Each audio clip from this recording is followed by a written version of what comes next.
Hey everyone, welcome back to Spice Bangla. আজকে খুব simple একটা রেসিপি আপনাদের সাথে শেয়ার করব আর এটা হচ্ছে ম্যাঙ্গো লাসি। আপনারা সবাই নিশ্চয়ই জানেন যে লাসি শুধু খেতেই মজা না, সেই সাথে এটা একটা হেলদি ড্রিঙ্কও। আর বিশেষ করে গরমের সময়ের জন্য এটা বেশ এনার্জেটিক একটা ড্রিঙ্ক।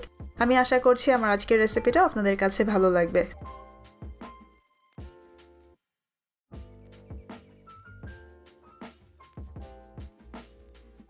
প্রথমে আমি এখানে একটা ব্লেন্ডারের জাগ নিয়ে নিয়েছি। এর মধ্যে এখন আমি 1 কাপ নিয়ে নিচ্ছি পাকা আম ছিলে নিয়ে তারপর আমগুলোকে আমি এরকম একটু ছোট করে কেটে নিয়েছি। এরপর আমি 1 কাপ নিয়ে নিচ্ছি টক দই। আপনারা চাইলে এখানে মিষ্টি দইও ইউজ করতে পারবেন।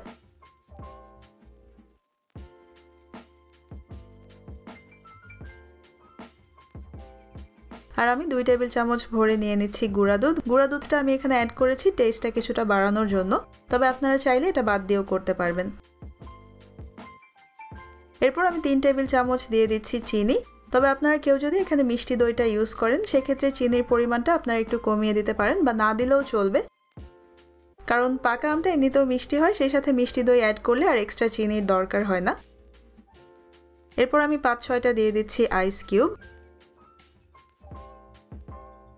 আর সবশেষে আমি 1/4 কাপ দিয়ে দিচ্ছি ঠান্ডা লিকুইড দুধ। আমি আমার লাসিটা একটু ঘন পছন্দ করি, তাই আমি এখানে 1/4 কাপ দুধ অ্যাড করেছি। তবে আপনারা যদি খুব বেশি ঘন করতে না চান সেক্ষেত্রে এখানে 1/2 কাপ পর্যন্ত লিকুইড দুধ অ্যাড করা যাবে। এখন এই সব কিছুকে একসাথে আমি খুব ভালোভাবে ব্লেন্ড করে নেব।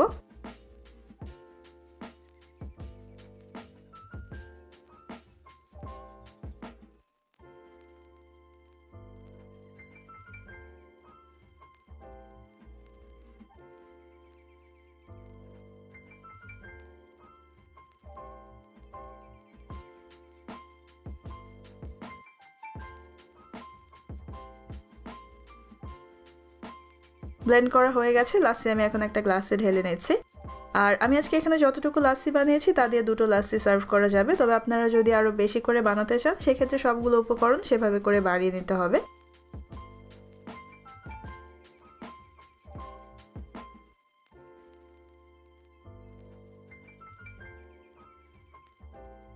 তৈরি হয়ে গেছে খুবই সিম্পল, খুব মজার আর রিফ্রেশিং একটা ড্রিঙ্ক ম্যাঙ্গো লাসি।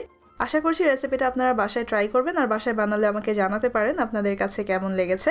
আমার আজকের ভিডিও দেখার জন্য আপনাদের সবাইকে অনেক ধন্যবাদ। সবাই অনেক ভালো থাকবেন। আল্লাহ হাফেজ।